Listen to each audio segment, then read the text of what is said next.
Make peace with yourself. The war outside exists because the war inside exists.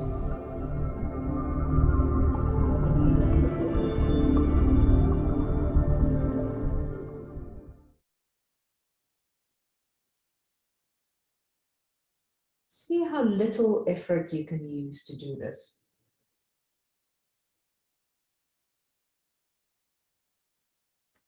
So there's a very big art in learning how to flow. And this is what gives us the gracefulness in life, is the ability to flow. So we all know how to resist. We all know how to protect because it's a natural instinct. But there's something else that has to happen in order for us to learn how to surrender and let go. And it's only once we completely can let go of all resistance that we know how to flow. So most of us wants to build strength through, especially through a Qigong practice, because it has the ability to build a lot of strength.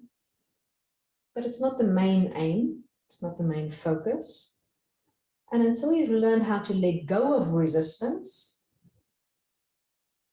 it's better not to add more because that's what's creating tension in the body and the mind. So if you learn how to flow first and the resistance comes, then you know how to work with that resistance to find a balance. And once you've got this movement, you can close your eyes again, send your attention inwards, start only feeling the energy flow.